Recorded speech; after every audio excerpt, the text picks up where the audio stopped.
Exam Hunter से जुड़ने के लिए उसके टेलीग्राम चैनल ज्वाइन करना बहुत ही ज़रूरी है। वहाँ पर सारे आपको paid test, daily answer writing program, prelims का टेस्ट, साथ ही साथ क्विज़ वगैरह, फ्री पीडीएफ सब आपको इस टेलीग्राम चैनल पर अवेलेबल है। आपको क्या करना होगा कि आपको जाकर टेलीग्राम पर सर्च करना होगा बीपीएससी एग्ज़ाम हंटर, या यूट्यूब के हर वीडियो के डिस्क्रिप्शन में आपको इसका लिंक मिलेगा। इसको आप ज्वाइन करके इसका लाभ उठा सकते हैं।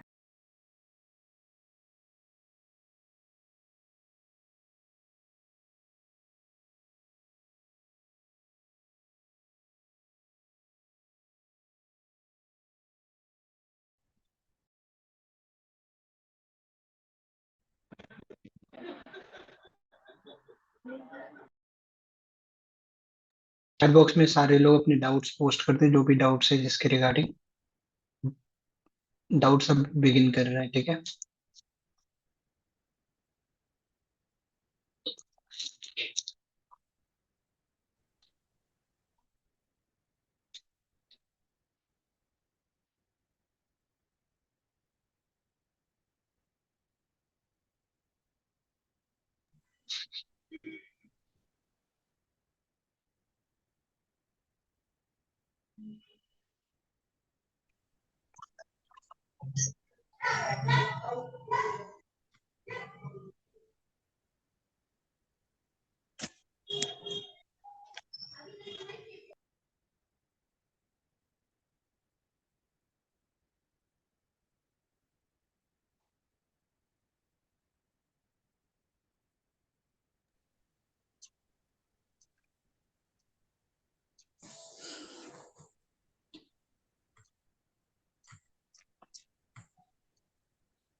सारे लोग आ गए।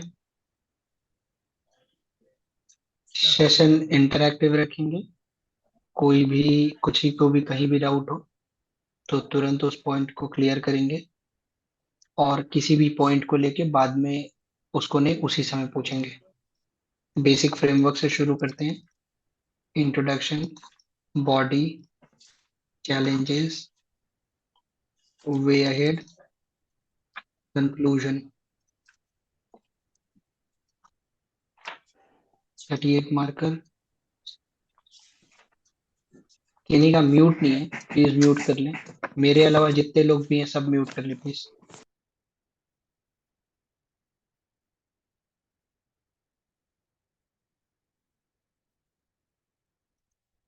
ठीक है, ये 38 मार्कर हुआ।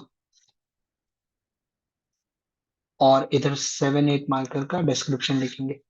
38 मार्कर में इंट्रो 7 to 8 लाइन जाएगा।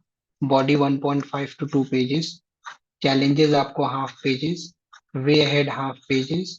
Conclusion half pages. और इसके बाद आपके पास कोई पेनल्टीमेट लाइन हुआ तो उसको मारेंगे, उसको डालेंगे आप। इंट्रोडक्शन यहाँ पर आपका 1 to 2 लाइन। बॉडी आपका 60 to 70 वर्ड्स, या ये 2 to 3 लाइन भी हो सकता है depending upon topic. Challenges 2 to 3 line. Way ahead 2 to 3 line. Conclusion 2 to 3 line. ठीक है, ये क्लियर है सबको? ये स्ट्रक्चर, किसी को यहाँ पर दिक्कत है स्ट्रक्चर में? अब तो मेरे को लग रहा है कि हमारा शायद ये 5th या 6th क्लास है, तो ये स्ट्रक्चर तो अब सबको क्लियर हो गया होगा कि आंसर लिखना कैसे है। इंटरैक्ट करते रहेंगे, बोलते रहेंगे। ठीक है, यस सर। ओके। इसमें किसी को डाउट है अभी? No sir. No sir.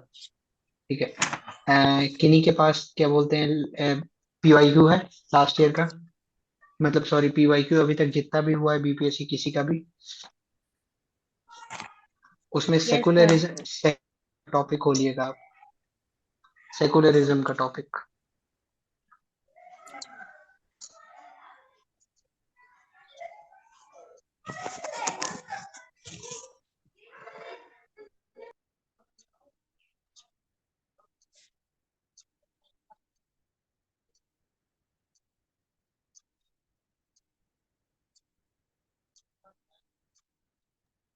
Questions पढ़ना शुरू करें सेकुलरिज्म का। कोई एक आदमी जिसके पास भी वाईक्यू हो।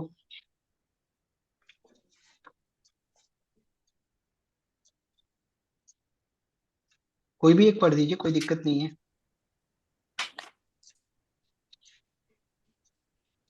कल कौन पढ़ रहा था?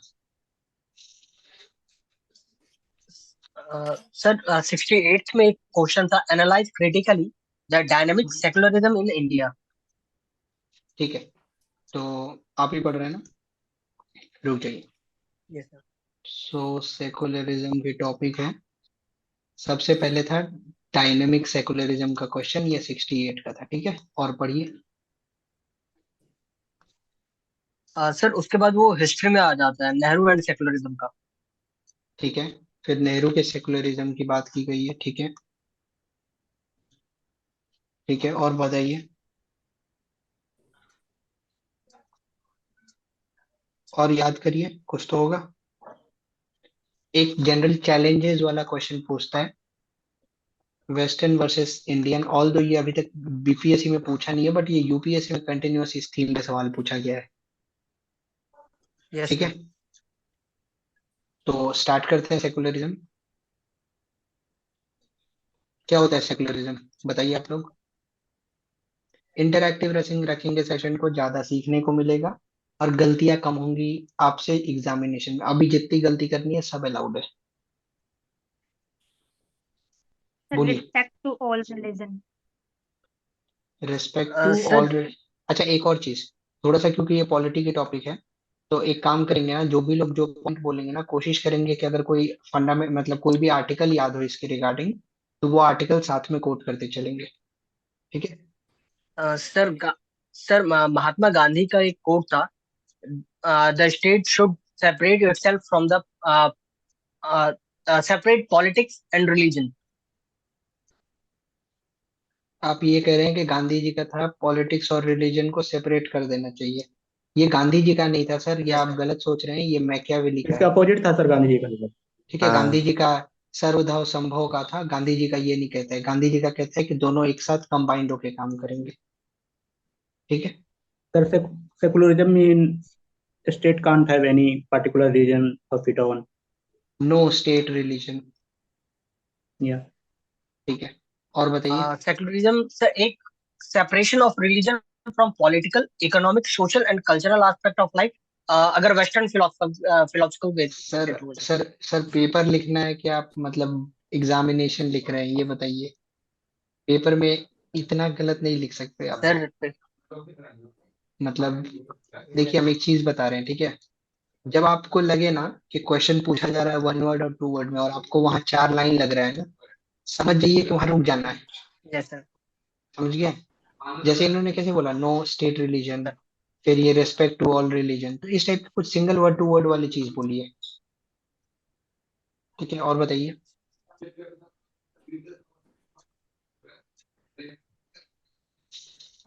Sir, equal support to all religions. Equal support to all religion.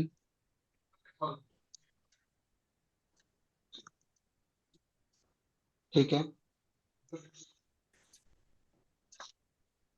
और बोलिए।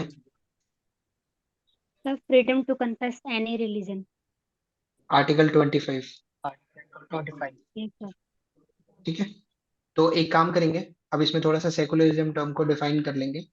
पहली बात तो आप जैसे आप मान लीजिए इस ये जो क्वेश्चन है ना, इन क्वेश्चंस को 3 फॉर्म में आज के टाइम में पूछा जा सकता है। ठीक है, एक फॉर्म ये होता है कि कंपेयर कीजिए western versus Indian.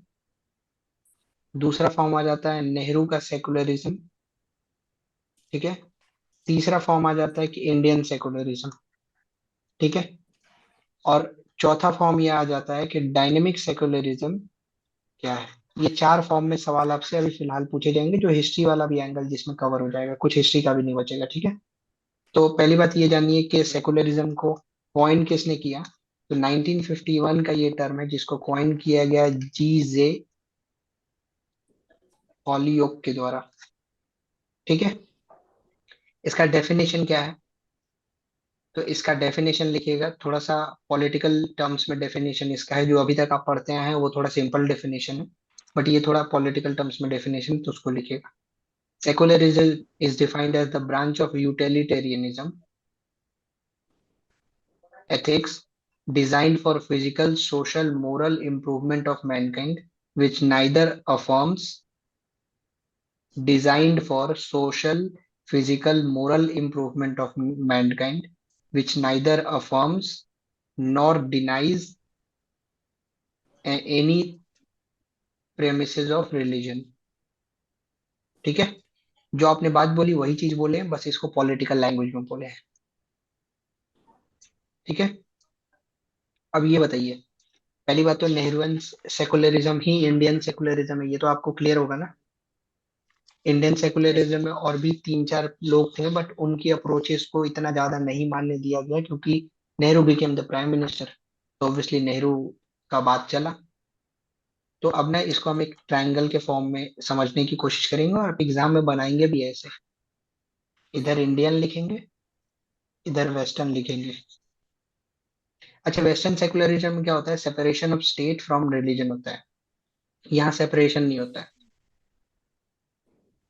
Religion, state, individual. ठीक है, दूसरा चीज यहाँ पर हो गया इंडिविजुअल, स्टेट, रिलीजन. यहाँ देखिए, ये इससे रिलेटेड होगा, ये इससे रिलेटेड होगा, ये इससे रिलेटेड होगा, ये इससे रिलेटेड होगा. यहाँ कोई रिलेशन नहीं होगा. यहाँ पर तीनों जगह से रिलेशन होगा. समझ गए? क्लियर है ये चीज? Yes sir. अब इंडियन सेकुलरिज्म के 3 लोग थे प्रोपोनेंट में. 3 प्रोपोनेंट थे, कौन कौन, नाम बताइए. एक तो नेहरूवन थे, गांधी गांधी, और अम्बेडकर. एंड अम्बेडकर. ठीक है, वेरी गुड. अब ये देखिए, एक चीज ध्यान रखिएगा, जब भी क्वेश्चन पेपर में फंस जाए ना और लगे कि फिलोसफी पॉलिटिकल साइंस का क्वेश्चन है, गांधी जी को पकड़िए और एकदम मध्य पाथ की तरफ पढ़ते जाइए. मतलब जो मिडिल मार्ग है ना, यस. गांधी जी हमेशा कुछ ना कुछ मार्क्स दिलाएंगे आपको, खाली नहीं जाने देंगे. ठीक है, अब इन तीनों के कुछ कोड वर्ड्स हैं, वो लिख लीजिए. नेहरू के सेकुलरिज्म में ये मॉडर्न अप्रोच है जो रिलीजियस न्यूट्रलिटी के प्रति जाता है. मॉडर्न अप्रोच, ये कीवर्ड्स हैं, याद रखिएगा. ठीक है, रिलीजियस न्यूट्रलिटी. गांधी के कॉन्सेप्ट में क्या है, सर्वधर्म संभव. और अंबेडकर क्या है,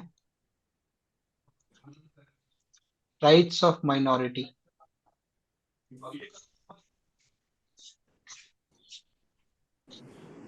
ठीक है, क्लियर है?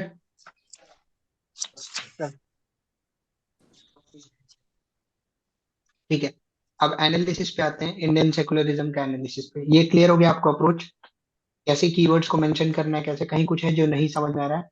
और कनक, आपका अगर लैंग्वेज का जहां भी आपको लगेगा कि नहीं समझ में आ रहा है, आप वहां, हम पॉइंट आउट करेंगे, आपको हिंदी में भी वहां बताया जाएगा. ठीक है,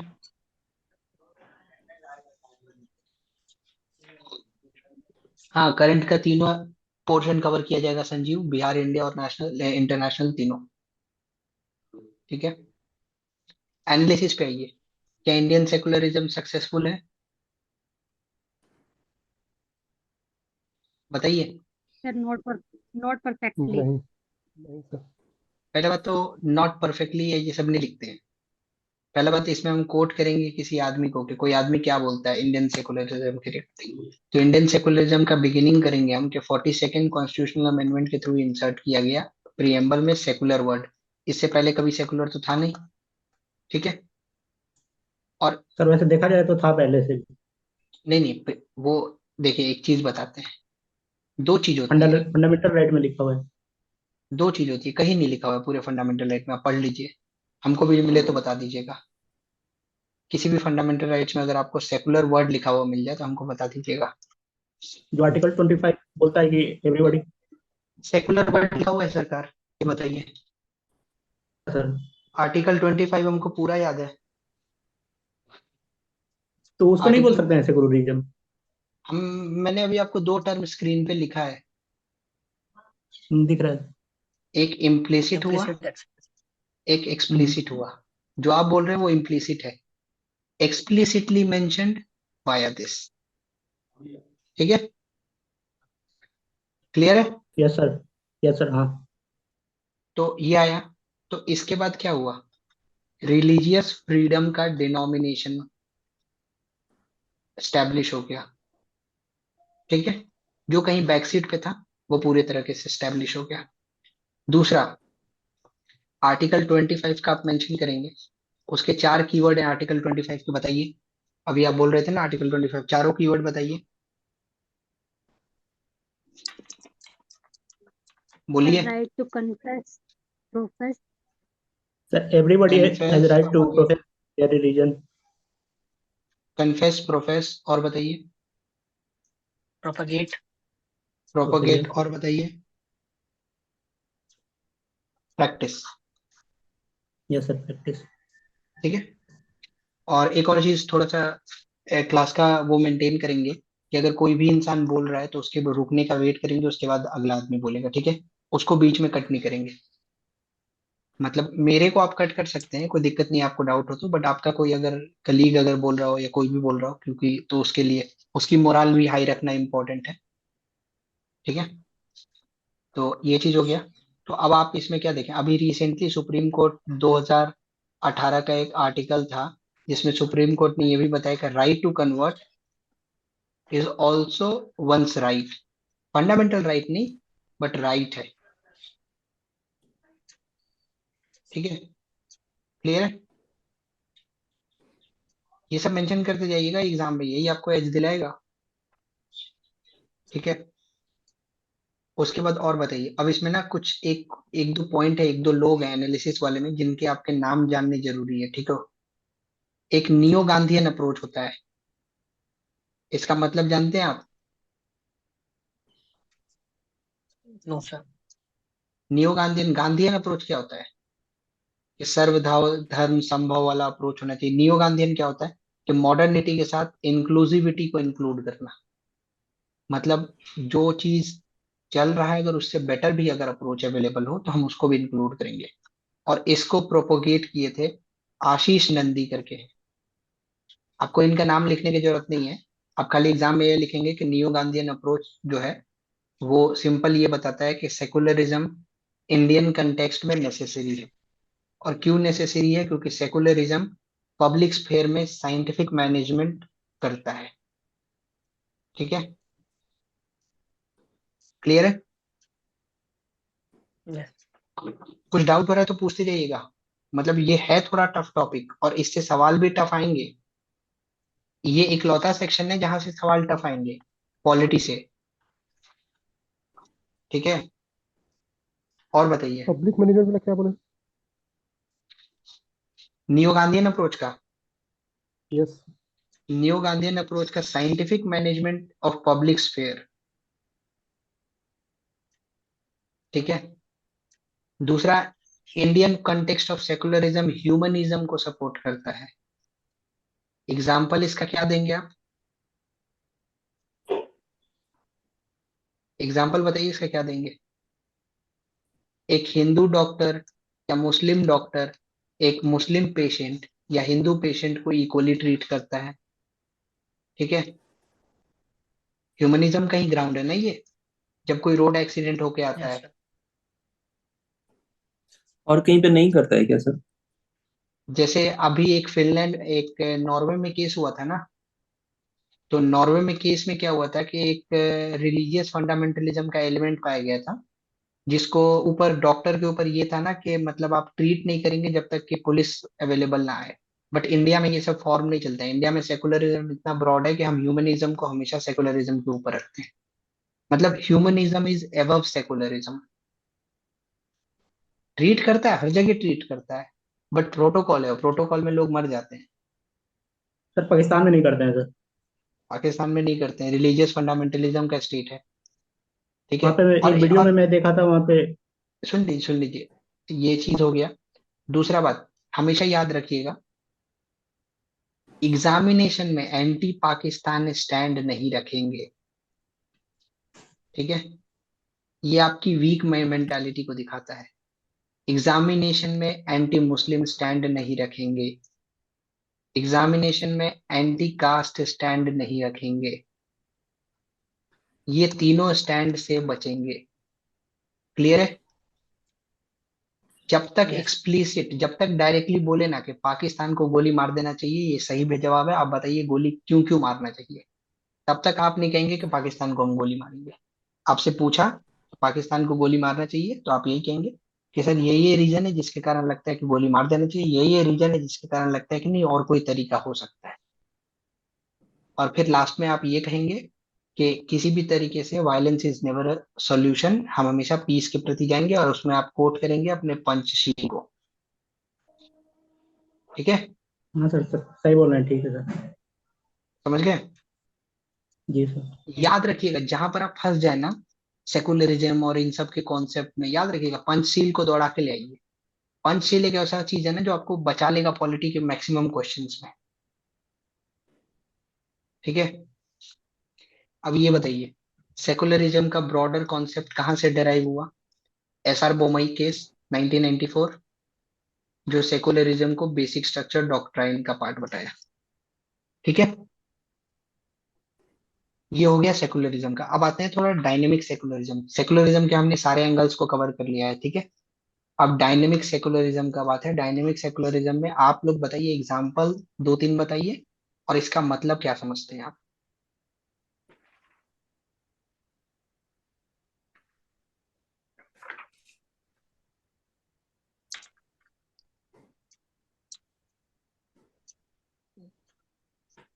बताइए। इसमें स्टेट इंटरवीन कर सकता है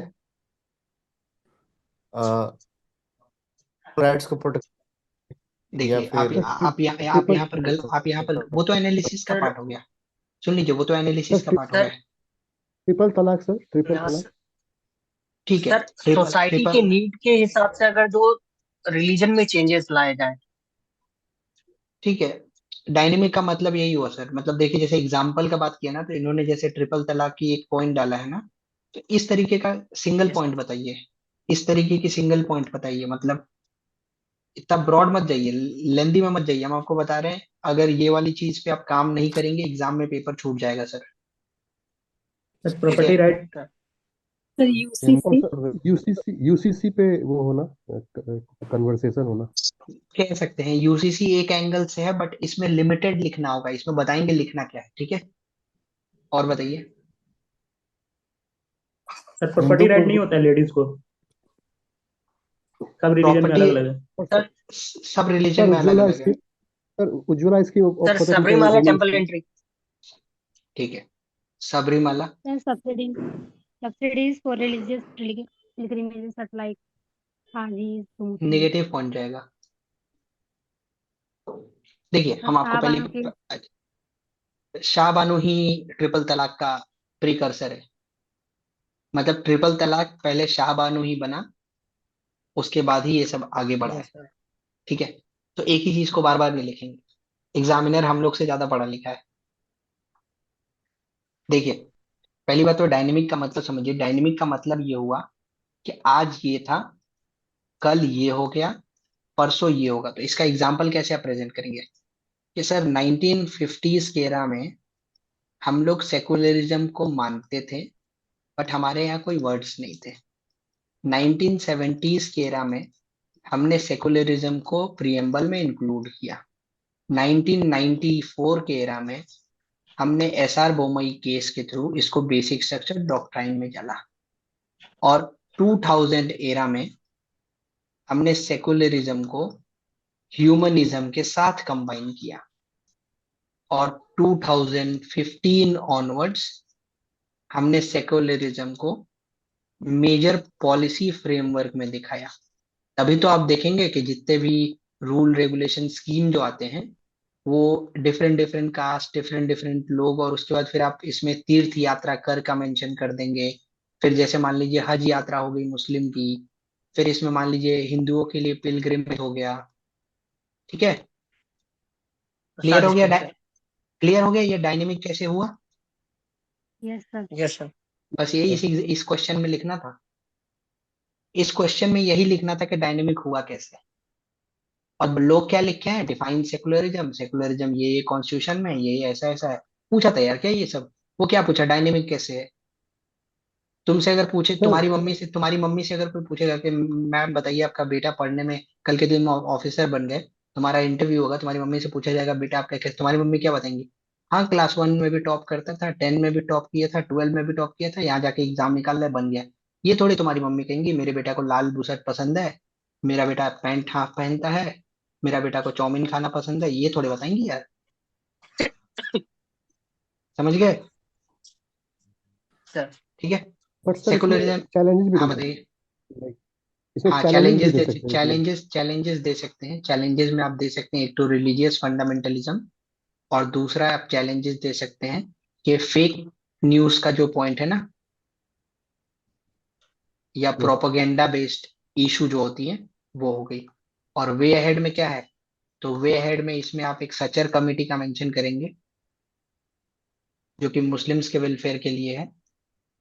फिर इसके बाद इसमें आप मेंशन करेंगे क्या बोलते हैं आर्टिकल ये 51A का, जिसमें ब्रदरहुड फ्रेटर्निटी उन सब की बात की गई है।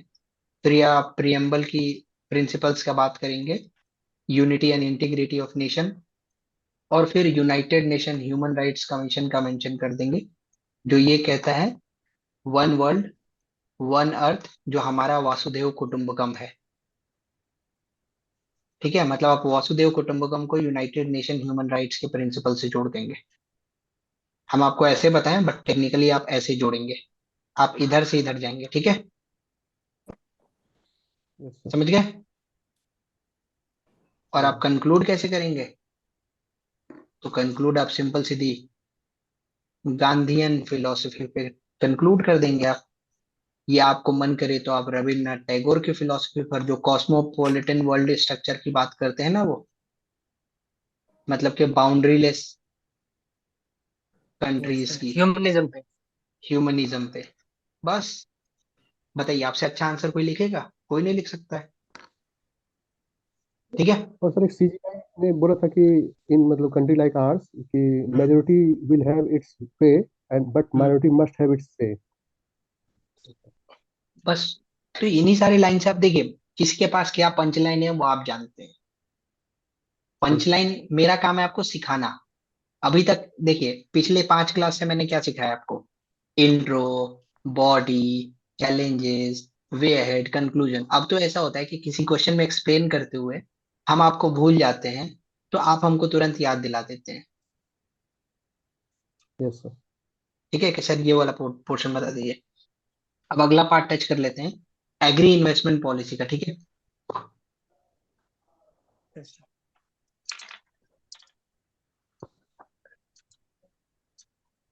एग्री इन्वेस्टमेंट पॉलिसी में आप मेंशन करेंगे क्या है एग्री इन्वेस्टमेंट पॉलिसी, ये बताइए। पढ़े होंगे ना आप लोग?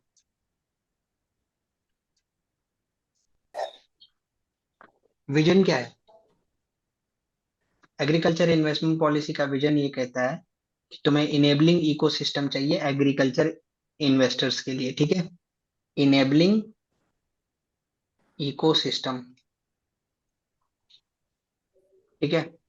फिर उसके बाद कहता है Bihar is one of the agricultural state with more than 80% of population dependent on agriculture.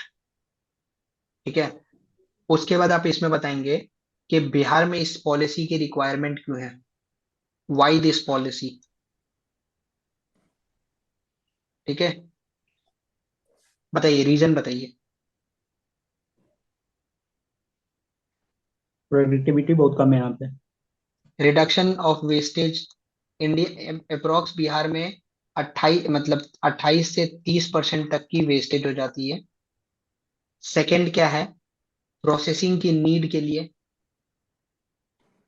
ठीक है, मार्केट एक्सेस नहीं है इसमें। मार्केट सर एक बार एक्सेस नहीं फर्स्ट है। पॉइंट बता दीजिए दोबारा। वेस्टेज, फूड रिडक्शन का वेस्टेज, फूड वेस्टेज का जो रिडक्शन है ना उसके लिए। ठीक है। फिर चौथा क्या है, ओके। Value addition. और पांचवा क्या है, एक्सपोर्ट करने के लिए। ठीक है। और इसी में अगर तुम लिंक करोगे तो बिहार एग्रीकल्चर इन्वेस्टमेंट पॉलिसी कहाँ से आया, तो Bihar industrial investment promotion policy 2016, जो तुम्हें ये कहता है कि फूड प्रोसेसिंग तुम्हें क्या बोलते हैं, एक प्रायोरिटी सेक्टर है। ठीक है, Yes. क्लियर है। अब इसके बाद ना इस इन्वेस्टमेंट पॉलिसी के तहत ना कुछ अब मैप्स हैं जो आपको मेंशन रखने होंगे, जो आपको याद रखने होंगे। ठीक है, ये मैप बना लीजिएगा सर। ये सब आपको कहीं मिलेगा नहीं, आपने इतने सारे नोट्स देखे होंगे, किसी नोट्स में आपको मैप ऑप के थ्रू नहीं बताया होगा, सिर्फ पॉइंट्स लिख के दे दिया होगा। Yes. देखिए, अब इसमें क्या करेंगे, ये गंगा हो गया, आप इसमें एरिया मार्क करेंगे। सबसे पहले ये एरिया नंबर 1 हो गया। ठीक है, ये मान लीजिए यहाँ तक एरिया नंबर 1 हो गया हमारा। फिर ये आया हमारा एरिया नंबर 2, फिर एरिया नंबर 3, फिर आया एरिया नंबर 4, फिर आया एरिया नंबर 5। ठीक है, एरिया नंबर 1 में क्या है, मखाना। एरिया नंबर 2 में क्या है, मेज। ठीक है, एरिया नंबर 3 में क्या है, टी। टी। ठीक है, and jute. Basically T and jute नहीं है, इस पॉलिसी के तहत यहाँ पर टी है। ठीक है, यस सर। मतलब आप लिखने के लिए कुछ भी लिख सकते हैं, बट इस पॉलिसी के तहत अभी हम लोग लिख रहे हैं तो हम लोग उसी के अनुसार काम करेंगे। ठीक है, ये वाला पोर्शन आपका जो है लीची, वेजिटेबल। और ये वाला पोर्शन क्या है, फ्रूट्स एंड वेजिटेबल्स। मतलब ये पोर्शन सबसे बड़ा होगा। ठीक है, समझ गए आप। ये 5 एरियाज को टारगेट यस। किया गया है बिहार इंडस्ट्रियल इन्वेस्टमेंट पॉलिसी के तहत। ठीक है, इसके बाद कुछ और माइनर एरियाज हैं, जो हनी हो गया, सीड्स हो गया, और aromatic and medicinal plant.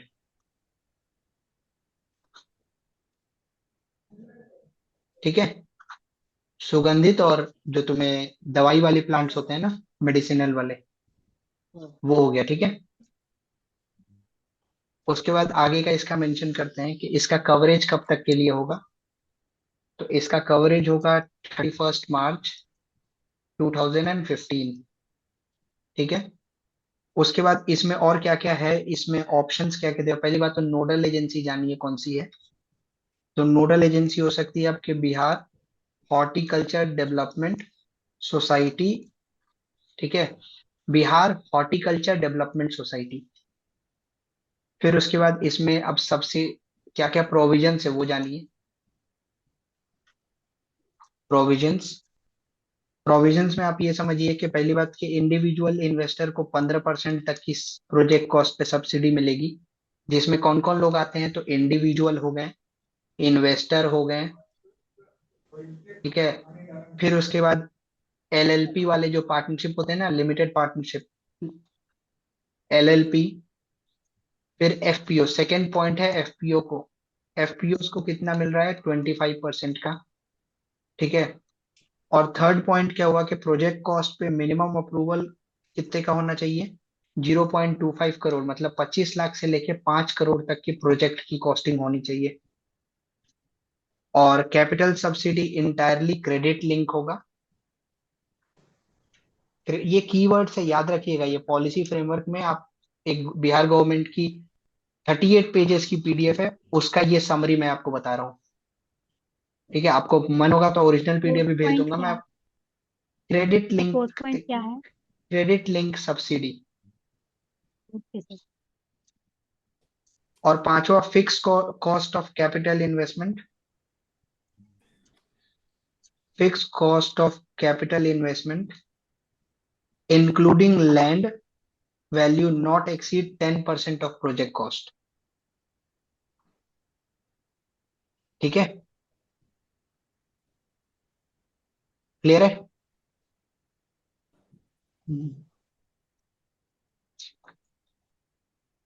Social inclusion का भी पॉइंट इसमें है। सोशल इंक्लूजन में ये है कि SC ST BC इन्वेस्टर्स को एडिशनल 5% की सब्सिडी दी जाएगी।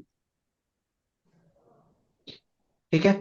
और विजन क्या है इसमें, ये बताइए। इतने क्लास तो आप अटेंड कर चुके हैं, विजन क्या होना चाहिए doubling जो आप farmer income, बिहार कंक्लूजन में लिखेंगे, प्रोडक्टिविटी वो बढ़ाओ, विजन क्या होना चाहिए? Enhance doubling farmer productivity in Bihar, क्या क्या फिर से बोलिएगा। doubling farmer income, doubling farmer income and increase doubling productivity in farmer Bihar. Income. ठीक है, डबलिंग फार्मर क्रिएट इनकम ये एम्प्लॉयमेंट अपॉर्चुनिटी। फिर वो कोई स्कीम नहीं हुआ, वो कोई बड़ा चीज नहीं हुआ। जैसे ये डबलिंग फॉर फार्मर इनकम एक बड़ा प्रपोजल है। Doubling farmer job income creation. से क्या होगा? आत्मनिर्भर बिहार, और आत्मनिर्भर बिहार से 1 ट्रिलियन इकोनॉमी। क्योंकि आपको लगता है कि बिना एग्रीकल्चर के हमारा बिहार 1 ट्रिलियन की तरफ बढ़ सकता है? No sir. सी देखिए, पॉइंट ये ना कि एग्जामिनेशन में एग्रीकल्चर से रिलेटेड एक ही सवाल है। हम लोग यहाँ पर बहुत सारे सवाल कवर कर रहे हैं, इसलिए आपको लग रहा होगा कि एक ही आप इंट्रो मतलब कंक्लूजन बता रहे हैं। बट याद रखिएगा, आपको लिखने के लिए एक ही क्वेश्चन आएगा वहां। तो वो एक क्वेश्चन में यही इंट्रो लिखना है और कंक्लूजन लिखना है। समझ गए? सर कुछ डाउट किसी को? सर कंक्लूजन बता दीजिए फिर से। कंक्लूजन ये हुआ कि हमारा एम होगा doubling farmer income. Doubling farmer income से लिंक होगा आत्मनिर्भर बिहार। आत्मनिर्भर से बिहार होगा $1 ट्रिलियन इकोनॉमी। और $1 ट्रिलियन इकोनॉमी अमृत काल के प्रति ले जाएगा हमें। आपने एक ऐसा स्ट्रॉन्ग कंक्लूजन दिया है जो 99.99% लोगों के पास नहीं होगा। एंड क्योंकि आज मैंने सेशन अपने सिस्टम से किया था, तो ये शायद जूम पे 40 मिनट्स का वो होता है ना, तो सेशन को टेक्निकल ग्लिच के कारण यहीं पर रोकेंगे। बाकी जो एक टॉपिक बच गया है वो कल कवर कर लेंगे, और जो डाउट्स होंगे वो आपको कल पूछ लेंगे आप। ठीक है?